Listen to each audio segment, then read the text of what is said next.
pecinta pilu Putri Sunan Muria di balik makam keramat Masin Kudus. Sumber https://www.detik.com. Kudus, sebuah makam di Desa Kandang Mas, Kecamatan Dawe, Kabupaten Kudus, Jawa Tengah dikeramatkan oleh warga setempat. Konon makam itu menyimpan kisah pilu percintaan antara Putri Sunan Muria dengan santri keturunan dari Kerajaan Mataram.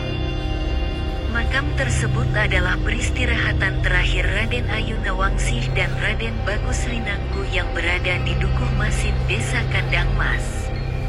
Makam itu berada di sebuah bukit. Untuk sampai di makam, warga harus berjalan kaki sejauh 300 meter menaiki jalan setapak. Suasana makam terlihat asri.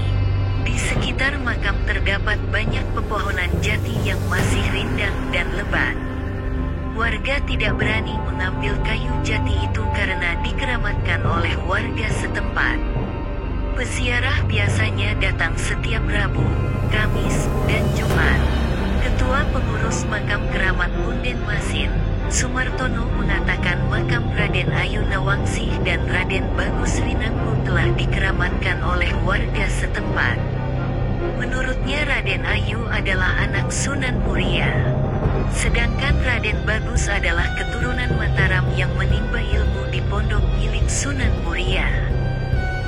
Karena dari Mataram berkeinginan untuk berguru di rumahnya Sunan Muria, akhirnya mereka diterima ngaji bersama.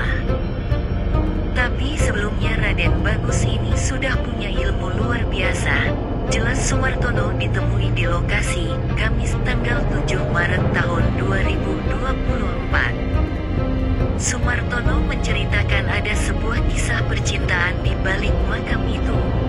Konon kata dia Raden Ayu dengan Raden Bagus menjalin hubungan asmara. Namun karena caranya yang dinilai kurang baik, akhirnya berakhir dengan kematian. Dia mestinya direstui tapi caranya yang tidak sopan. Sebagai pemuda mereka bersama-sama di hutan. Mereka keduanya adalah berpacaran. Karena Den Ayu ini sudah diincar oleh orang lain termasuk murid dari Sunan Muria yang bernama Cibolek yang dari Bulu Manis Kajen Pati, ini hanya nama samaran, terang dia.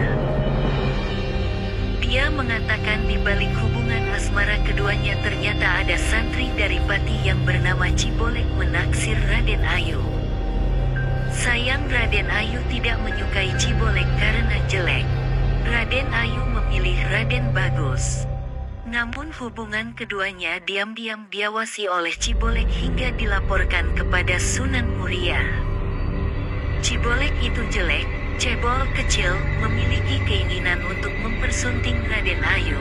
Dia Raden Bagus datang itu Raden Ayu tidak memperhatikan Cibolek tetapi yang diperhatikan adalah Raden Bagus. Akhirnya Raden Bagus diberikan pekerjaan oleh Sunan Muria untuk jaga padi di wilayah Muria Selatan atau sekarang Masin, terang dia. Raden Bagus ditugaskan oleh Sunan Muria untuk mengawasi padi di sawah. Raden Ayu kata dia sering mengirim makanan kepada Raden Bagus saat menjaga padi di sawah. Ternyata Cibolek, kata dia, diam-diam mengawasi keduanya yang sedang menjalin asmara di sawah. Cibolek diam-diam melaporkan keduanya kepada Sunan Muria jika keduanya berpacaran di sawah. Raden Bagus disuruh jaga padi di sawah. Raden Ayu sering datang untuk mengirim makanan, Witing Tresno apa-apa jadi tertarik. Akhirnya mereka itu dilaporkan Cibolek kepada Sunan Muria. Anak panjenengan Raden Ayu tidak sopan, di sawah dia pacaran dengan Raden Bagus, terang Sumartono. Akhirnya dibuktikan oleh Sunan Muria ketanyaannya, mereka masih pacaran. Akhirnya dilaporkan, di rumah lalu diberikan arahan oleh Sunan Muria. Namun mereka tetap menjalin hubungan, lanjut Sumartono yang sudah belasan tahun menjadi ketua pengurus makam keramat Masin itu. Sumartono menceritakan, Cibolek melihat lagi mereka pacaran.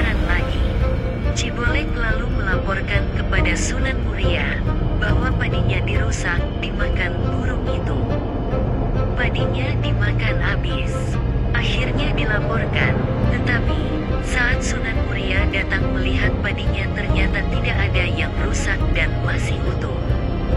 Singkat cerita, Sunan Muria murka melihat anaknya yang menjalin hubungan dengan Raden Bagus. Sunan Muria bahkan mengancam akan memanah putrinya sendiri. Nahas ancamannya itu justru menjadi kenyataan dan dia memanah ke putrinya. Raden Bagus yang melihatnya langsung menghadang. Panah itu lalu mengenai Raden Bagus hingga meninggal dunia. Singkat cerita, Raden Ayu didatangi oleh Sunan Muria. Karena anaknya sudah senang dengan Raden Bagus, saya tidak mau pulang kalau tidak bersama dengan Raden Bagus. Kalau tidak mau pulang saya jemparing anak panah karena berniat jemparing di sini ada setan.